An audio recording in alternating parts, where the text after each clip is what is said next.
This is the second part of a discussion that went up yesterday. Be sure to watch these in order. Or don't.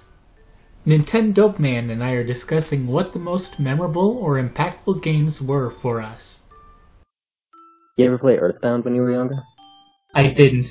I played that on Virtual Console. Oh, yeah, me too. I played that, like, when I was 19. I played, like, a ROM. And I couldn't, it was so long, and it got really hard. That game gets really hard at certain points. And I just stopped playing it, but then they released it on 3DS, and I finally played it, and, like, that's, like, one of my favorite games ever now. I wish I played it as a kid, because it just, like, would have been with me this whole time, and I, like, be digesting it, like, way more.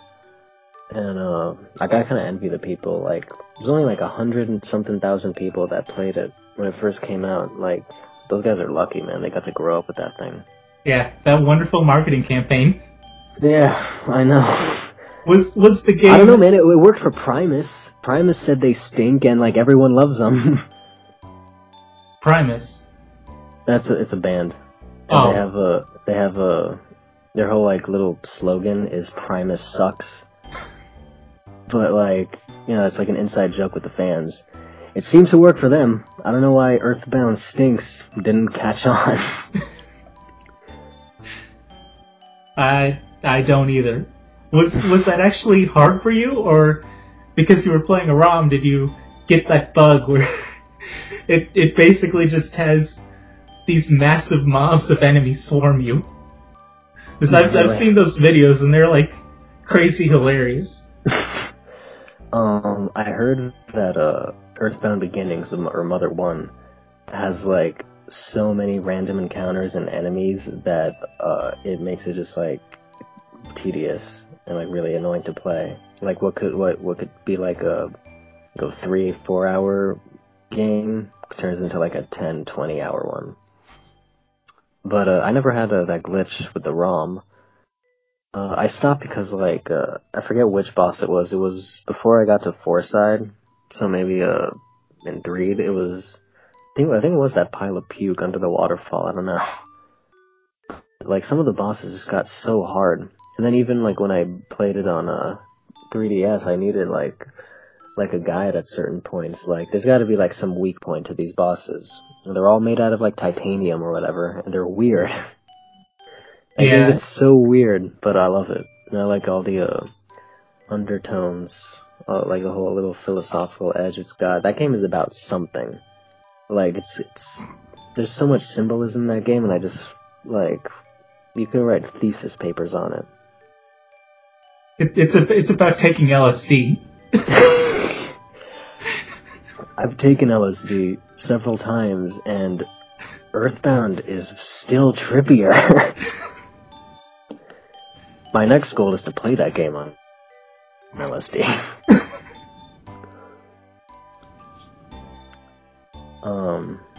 Although, I wouldn't say that's impactful on me. It's too recent for me to say that. Maybe in a few years I could say that. Oh, actually, I played it when I was 19, but I just beat it a few years ago, so, you know. Yeah. The last game I can think of, for me, impactful, is Silent Hill 2. That's the game that got me into survival horror, when I love survival horror. I was always into, like, horror movies and horror stuff. That was always, like, my favorite, like, theme or whatever, you know, more than, like, sci-fi or fantasy or whatever. But, I didn't even know horror games existed. I thought it was just, like, movies and books and stuff. And then, like, I remember in middle school, I had this friend, and, he had this neighbor, and his neighbor and his dad would always do crazy stuff for Halloween, like build haunted houses in the front yard and, like, do crazy stuff. And I went over one day, and they were playing Silent Hill 2. And they were just walking around the streets. It was all foggy, and like it was playing that you know, disturbing music and like the radio static, and like I just fucking fell in love with that thing. Like I knew immediately, like, what is this? I gotta have it. And then I got it. I didn't even have a PS2 before that game, and then I bought a PS2. and then I got a Luigi's Mansion, and I was like, finally, a horror game from Nintendo. Did you ever play Eternal Darkness? I love Eternal Darkness. That game is, oh my god. I never played it, but I know it's a horror game, and I know it's like really It's probably, meta. Yeah, it is. It breaks the fourth wall constantly, and it uses that technique to like create scares. Like, I won't even describe one of it because it would just like spoil it. Like, you should definitely play that if you're into horror games. It's probably the most unique horror game. Like, even more than Fatal Frame, and that's just, you go around with a camera taking pictures of ghosts. It's Eternal Darkness is very cool. It's a very cool story, and the production values on it, like the way the characters move and the graphics, you can tell that Nintendo had a hand in making it. It's like other than Luigi's Mansion, it's the closest you could get to a Nintendo horror game. And I actually think Miyamoto was a producer on it. That's kind of hilarious. I think so. I'm gonna look that up right now. Actually, I'm pretty sure he was. But yeah, Eternal Darkness is great. Man, the GameCube is like probably the most impactful system. The GameCube and PS2 eras were the best, man. That generation. Definitely. Definitely. I'm not really that into horror, personally. Well, really, Miyamoto and Iwata were producers on Eternal Darkness, dude. Both of them. That's how you know this game is good. You never got into horror? Not really. Not games. Oh yeah, okay. I am really into like surreal meta stuff though, so I might like Eternal Darkness for that aspect. So. But you ever played the Stanley Parable? No, I haven't. Oh man, if you like weird meta stuff, the Stanley Parable, it's on Steam. I don't know what other platforms it's on, but that game will mess with your mind. Yeah, the GameCube did have a lot of great games though. Like, yeah, definitely. F-Zero GX and Kirby Air Ride. Like, those games have really stuck with me. Really? Yeah, because like, F-Zero... Have you played F-Zero GX? Because it's just like... I never owned it, but it's like a crazy... It gives you a crazy sense of speed. Yeah, and sure. It's one of the most graphically impressive games, in my opinion. Yeah. Like, even today, it's more graphically impressive than a lot of games. Because, like, all those, like, graphics and lights, keeping up with, like, those high speeds, and, like, still looking smooth. Especially on a GameCube, like, compared to, like, today's hardware. Yeah, and then, like, Kirby Air Ride, that game is just so fun to mess around in. It's like the perfect playground. It's kind of what I want. That's the Kirby racing game, right? Yeah, it's what I want for like a 3D Kirby game. I want a game where it includes driving like that, and it's just fun to move around. It's like Mario Sunshine. It's just fun to move through the world. Not even with an objective, just fun to do stuff. Is it a world, or is it like different racetracks? Well, City Trial is basically one big world that you can basically just roam around in freely. Can you, like, get out of the car, or, like, and walk around as Kirby? You can jump off the car. You can do all kinds of stuff. As Kirby? And, like, it's three-dimensional? Yeah, you can run around as Kirby and fly. I don't, that's, like, was closest to a 3D Kirby game that exists, as far as I know. I thought one didn't exist. I didn't even know that. There's all kinds of secrets in the city, too. Like, there's hidden flowers in places. There's, like... You can get out of bounds, and then there's, like, a second invisible wall.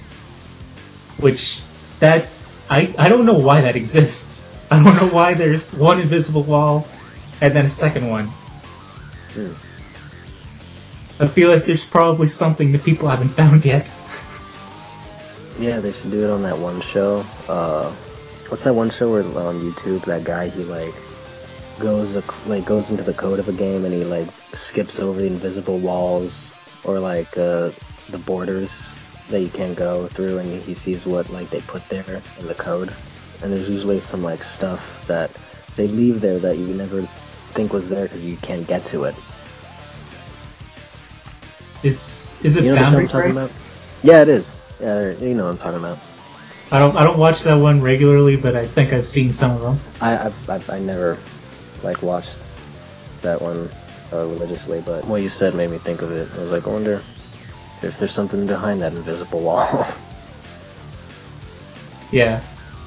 And then the GameCube also had Custom Robo, which is like one of the most underappreciated games that Nintendo's ever made. It's kind of like It must be. I never even heard of it. it's like if It's a you first took party? yeah, it's like if you took Smash Brothers and you had it on a 3D plane, kind of like Power Stone, and then you have all of these parts that you can interchange, and there's guns that have different bullets, patterns. You have bombs, you have little drones you can send out after your enemies. It's basically a competitive fighting game shooter hybrid. So it's like a 3D fighter game with robots that are customizable? Yeah. That's interesting. Yeah, it's a really good game. All of them are. All of the ones that I've played, which are the translated ones. And they made them all in-house? I think so. It might be like a second-party developer. Custom Robo. Have they re-released any of them? I don't think so. It's basically... Pretty niche. Yeah, it's pretty much a dead series now. Man. I wish it wasn't, because the Switch would be perfect for it. Yeah, I feel like they're gonna try to revitalize every one of their IPs with the Switch. Even like the most least known ones. Like a Golden Sun, maybe. I never played that one. Yeah, those you probably like that one. Those are really good too. Those are ones that made a deep impression on me. Yeah. Because you said you like RPGs, right? Yeah, and the puzzles in that game are what I've always wanted from 2D Zelda games. They're like some of the most in-depth Zelda-like puzzles that I've ever seen. Really? Yeah. Like, in one of the games, you have to use one of your magic abilities in the field to knock down a coconut that I think has a gin in it. Huh. And it's just like, that's the kind of puzzle that I like. I like a puzzle where you have to look at the world and then think about how you can use your abilities cleverly. Yeah, definitely. I don't want something where you just have to light torches or push things.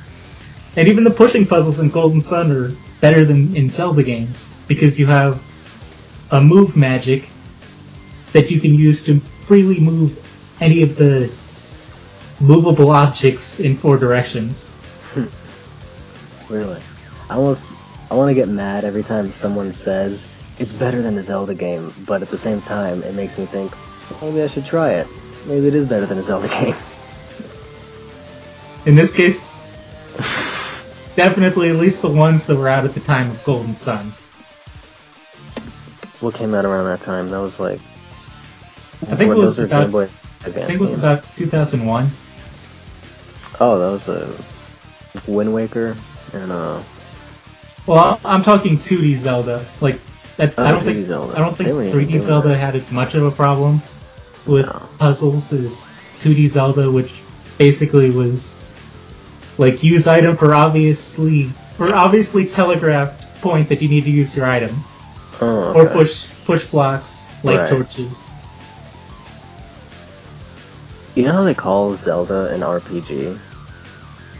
Yeah. I don't understand that, because when I think RPGs, I think turn-based combat first of all, and I think like overworlds and like in the Final Fantasy sense, where it's like you have this, or the Chrono Trigger, where you have like this like sort of not pre-rendered, but like almost like the 16-bit equivalent of pre-rendering something, and like that's the overworld, and then you like walk over a little town, and then you're in the town, and that's like a separate screen. You know what I'm talking about, right? Yeah, like Zelda 2. Zelda 2 is the most RPG like exactly Zelda. Like Zelda 2. RPGs, they make me feel stupid sometimes, because it's just a different kind of challenge. Like, it's all about, like, numbers and, like, strategy and, like, kind of tactical and just, turn-based combat. It's a whole different game than, like, real-time and, like, and other styles that aren't RPG. Or they're, like, more, like, hand-eye coordination and, like, timing. And, like, some RPGs, they've made turn-based combat real fun for me. Like, Paper Mario, Pokemon, obviously, and even Earthbound. I can't stand the combat in Earthbound, but it's such an amazing game that I'll sit through it. Like, some RPGs like Chrono Trigger, I'll like tolerate the insane difficulty because I find them interesting and like I want to get through the story and the rest of the game is fun. But like RPGs, they just make me feel stupid sometimes, and I don't want to be made feel like stupid when I'm trying to play a game. Yeah, I can understand that. There's a lot of older RPGs and less ambitious RPGs that can kind of fall into a pitfall like that, where it's just like really simple gameplay, and it can make you feel like you're doing something wrong just when the game's unbalanced. Yeah, exactly. For me, I tend to like the RPGs that are more like hybrids. Like one of the other most impactful games for me is Mega Man Battle Network 3, which is kind of like an RPG, but also kind of like a weird action game. So like it's everything that Mega Man is, plus like RPG stuff. Kind of like you have random battles, but then you're in like an action field kind of thing. You have like nine spaces that you can move around, and your enemies have 9 spaces they can move around. And then you have these special attacks. A Fire Emblem or something. It's like a card battle RPG that's real time. It sounds crazy, but it's so fun. I wonder how and they Battle Network 3 game. was the best one. That was the third one? Yeah. And it has a really, really long post game. Oh yeah. It handles all of that perfectly. Because the final reward is basically like a really tough boss, which by that point you have everything. So it's like you're putting everything at this final boss. Damn. That's interesting. Never heard of it. Is it like a spin-off Mega Man series?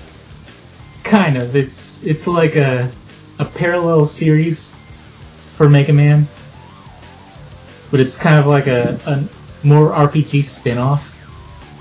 Kind of like Legends, but different. Okay. Man, RPGs would just make... You take any game, just give it an RPG spin-off, and it would be great. Kind of. It's like, it depends how you execute it. Yeah, you gotta make a good game.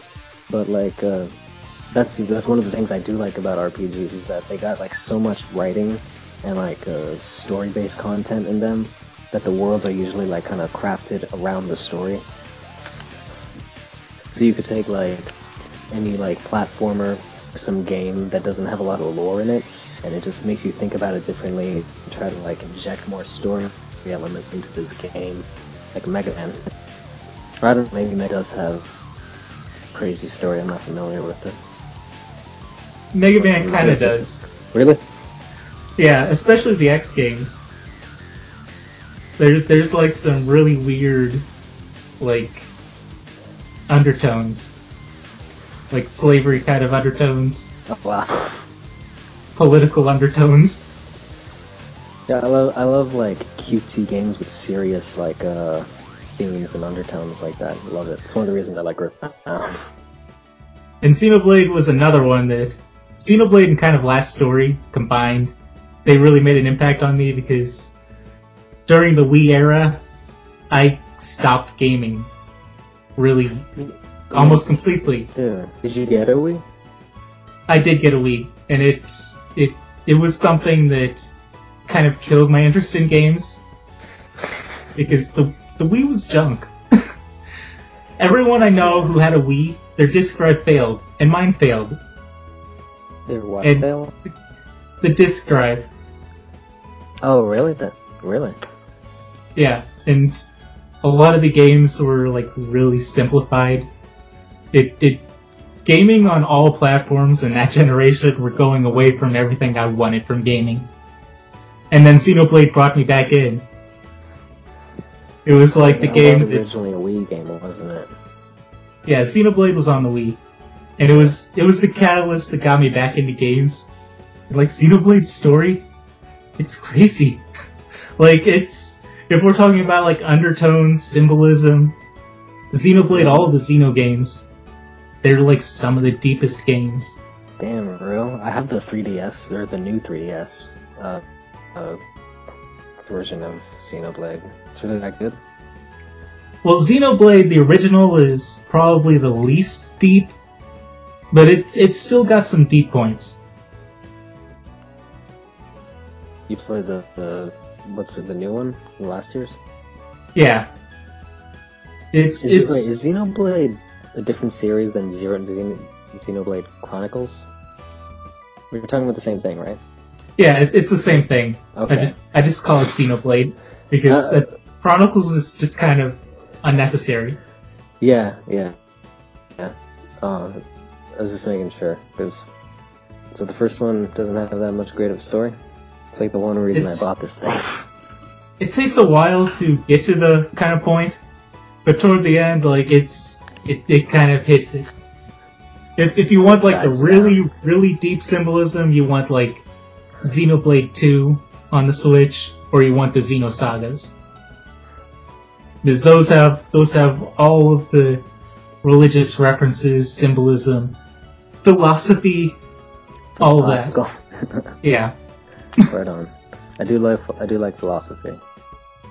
It's like most of the books. I don't even read fiction anymore. I just read like science books and like philosophy. Which I guess philosophy books could be considered a form of fiction. But, you know. Yeah. I love games. I mean, anything really, like music with like deep lyrics, or like films with good themes, or like a game with like a really good like understanding. I love it all. Yeah, the original Xenoblade really it kind of goes into more of like quantum physics, theoretical physics. Like I have a video that's like the meaning of the Monado, and it's got some religious implications. Sword, right? Yeah, it's got some religious implications that it's based on, but it's also got like theoretical physics implications. And I think they were going for both, actually. I don't know. I gotta look it up. Although I totally know what you mean about the Wii. That is when I lost interest in games too. I remember when like they came out, when they like revealed that thing, and the whole like motion controls, and the second I saw that, I thought, well, they finally figured out motion controls, and I'm finished. Because I just did not get into it. I think I played like Mario Galaxy on my brother's Wii, and like I don't understand why people are crazy about it. I'm sure it's great. I mean, the worst Nintendo game is still amazing, but I don't know, I didn't like it. I don't like Galaxy. I don't want to express my views on Galaxy because in a future one of these, I think that's going to be relevant. So I don't want to talk about it right now, but oh yeah, Galaxy is extremely overrated. I'll just say that. No, I agree. Especially when you compare it to like Odyssey, obviously, or even Sunshine. I thought Sunshine. I even prefer Sunshine to 64 because 64. It's great. It's like one of the most important games ever, and it's still fun. I can still play it, and I even prefer the original over the DS version. But playing it now, it's like all the little worlds, the paintings, they have nothing to do with each other. The thing I like about Sunshine was that it was all part of this island, and it had this like common theme going through it. And I mean, by then they just got their 3D platforming game like on point. So I thought it was way fun, except for that pachinko sprite. You know that one? Yeah, that one was goddamn that one. I did appreciate that thing kept me from ever. I never 100%ed Sunshine. Because of that thing. I think that ruined a lot of 100% playthroughs. Oh yeah. And I did appreciate that about Sunshine, but it also kind of was one of the few things I didn't like about Sunshine, because there wasn't a lot of level variation. You basically had beach, yeah, sure, port, like little windmill amusement area. park, beach. Yeah, I like the hotel with the booze. Yeah, that was spooky one of my beach. favorites. Cliffs. You had the village. Yeah, but you didn't have like a snow level. You had like technically a fire level. Yeah, sure. That was pretty short. The last one. I mean, if snow level wouldn't make sense in a tropical island, obviously. No, but I like snow levels. I like having at least one token snow level in games. Honestly, that's one of the things I love about Paper Mario, is that they don't follow the typical grass world, desert world, snow world, water world. They think of like these new like locations totally like unique to like the Mario formula. Yeah, at least they didn't until Sticker Star. Yeah, that's true. Basically, the new Super Mario Brothers of Paper Mario. That's what I'm saying, man. That game just... I'm not even going to say anything. I'm already making an entire epic video on how much Paper Mario sucks now, so I'm not even going to discuss any of that now. But, yeah, the Wii kind of just lost my interest in Nintendo until... And I didn't play a single Nintendo game until the new 3DS came out, like with Majora's Mask. And then I was totally back into them, and then they revealed the Switch, and I'm like, holy shit, these guys are back. But, yeah, I did not like the Wii. Actually, recently, I borrowed my brother's Wii just to play some games I missed on it, because I never played Skyward Sword until, like, last year, and I really wanted to. So, as much as I hated, swinging the sword around with the Wii remote, that game was great. Yeah, the Wii had a ton of great games. But it's just I don't like also a ton of bad ones. I mean, so many of them were like based around the motion control that it took the fun out of it. Because if you don't like motion controls, you're not gonna. And then after a while, they even gave up on the motion controls and made like regular games that you had to use, like, with the Wii remote sideways. It only had, like, 3 buttons.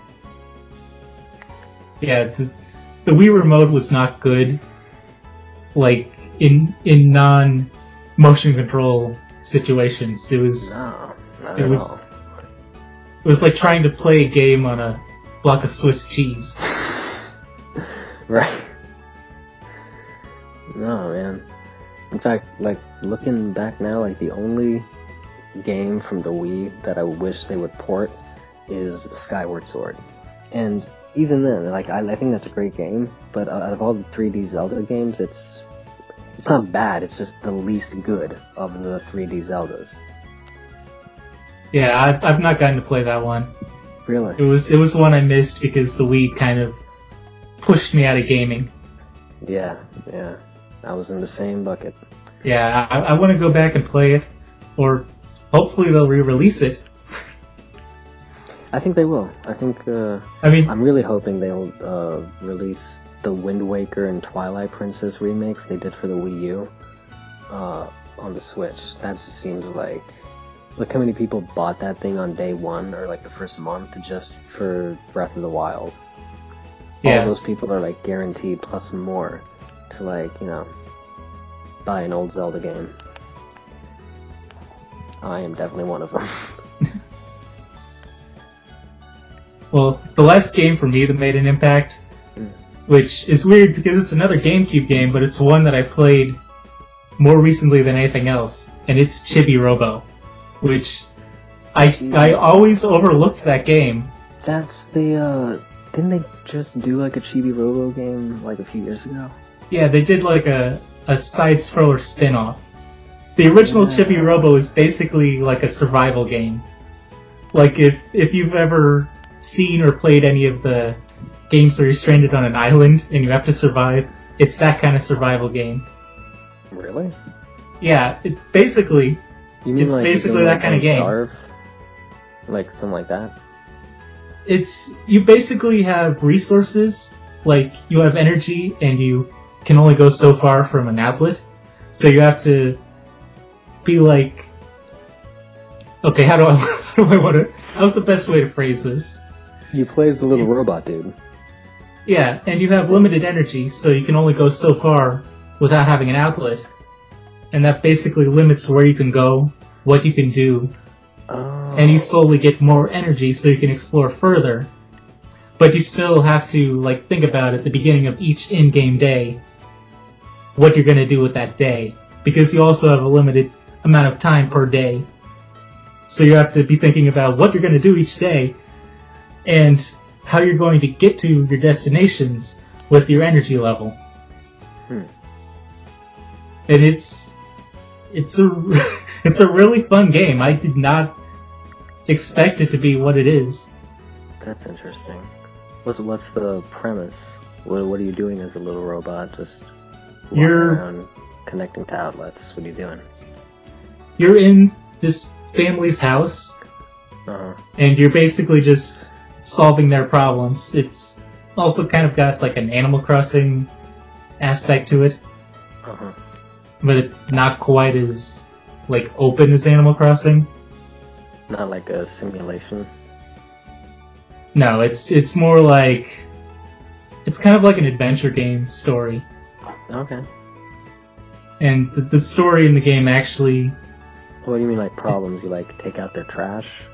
Well, some of their problems are. Well, there is like garbage to pick help up. Them with their divorce. Yeah, there actually is a divorce subplot. Are you serious? Yeah. I was just guessing. Jeez. And there's like toys in the house as well, animals like pets, and you have to solve their problems. I think you have to hatch a bird. For what, the cat? No, there's like a bird that has an egg, and you have to help it hatch its egg. And there's toys that there's like a mummy that's in love with a princess doll. There's like a Lego dinosaur that I actually don't remember the full story for the Lego dinosaur. How big is the robot? A few inches. It's not very big. It's not very big. It also really appeals to people who to people that really enjoy the whole concept of being small in a huge world. Oh, like miniature? Yeah, like being small in the real world. And just like the different perspective. Yeah, sure. The whole aspect of like there's a world under the couch that you can totally just walk through. Oh yeah, no, totally. It just like changes your whole way of viewing the world. Yeah, like an insect. Like something really, yeah. Yeah. So you're this little robot, and you just do chore. You're like a butler or a maid for this family. Kind of. And their pets. And the point of the game is like to help them with all their problems, but you can only move so far without having to find another outlet to recharge. Yeah, pretty much. That sounds interesting, actually. Yeah, it sounds interesting. It might sound kind of like it sounds totally why is this compelling? But it manages to just kind of all come together in the perfect way. And it's a Nintendo first-party game, right? Yes. And I think that's also a series that's basically dead. Yeah, which is why they made a spin-off. Yeah, which is why they made lifeline for it. Yeah, and it was a spin-off that nobody wanted. Outsiders didn't want to play that. Chibi Robo fans were like, "This is complete heresy." I was hoping for.